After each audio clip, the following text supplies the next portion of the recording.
During the reign of David, there was a famine for 3 successive years. So David sought the face of the Lord. The Lord said, "It is on account of Saul and his blood-stained house. It is because he put the Gibeonites to death." The king summoned the Gibeonites and spoke to them. Now the Gibeonites were not a part of Israel, but were survivors of the Amorites. The Israelites had sworn to spare them, but Saul in his zeal for Israel and Judah had tried to annihilate them. David asked the Gibeonites, "What shall I do for you?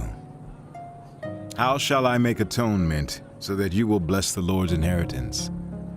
The Gibeonites answered him, "We have no right to demand silver or gold from Saul or his family, nor do we have the right to put anyone in Israel to death." "What do you want me to do for you?" David asked.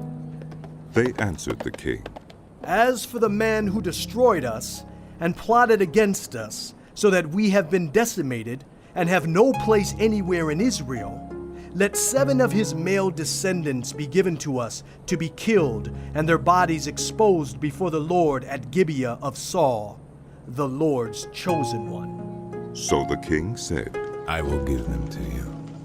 The king spared Mephibosheth, son of Jonathan, the son of Saul, because of the oath before the Lord between David and Jonathan, son of Saul. But the king took Armoni and Mephibosheth, the 2 sons of Ai's daughter Rizpah, whom she had borne to Saul, together with the 5 sons of Saul's daughter Merab, whom she had borne to Adriel, son of Barzillai, the Maholathite. He handed them over to the Gibeonites, who killed them and exposed their bodies on a hill before the Lord. All 7 of them fell together. They were put to death during the first days of the harvest, just as the barley harvest was beginning. Rizpah, daughter of Aiah, took sackcloth and spread it out for herself on a rock, from the beginning of the harvest till the rain poured down from the heavens on the bodies. She did not let the birds touch them by day, or the wild animals by night. When David was told what Aiah's daughter Rizpah, Saul's concubine, had done, he went and took the bones of Saul and his son Jonathan from the citizens of Jabesh-Gilead.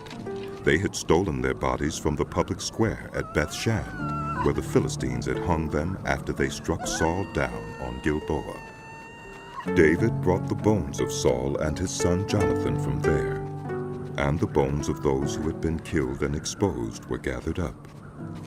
They buried the bones of Saul and his son Jonathan in the tomb of Saul's father Kish at Zelah in Benjamin, and did everything the king commanded.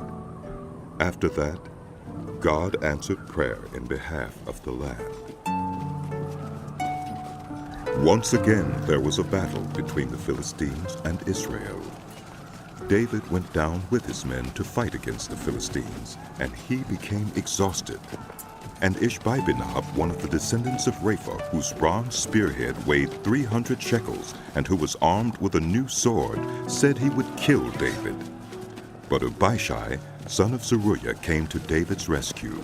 He struck the Philistine down and killed him. Then David's men swore to him, saying, "Never again will you go out with us to battle, so that the lamp of Israel will not be extinguished." In the course of time, there was another battle with the Philistines at Gob. At that time, Sibbecai the Hushathite killed Saph, one of the descendants of Rapha. In another battle with the Philistines at Gob, Elhanan, son of Jair the Bethlehemite, killed the brother of Goliath the Gittite, who had a spear with a shaft like a weaver's rod. In still another battle, which took place at Gath, there was a huge man with 6 fingers on each hand and 6 toes on each foot, 24 in all. He also was descended from Rapha. When he taunted Israel, Jonathan, son of Shimea, David's brother, killed him.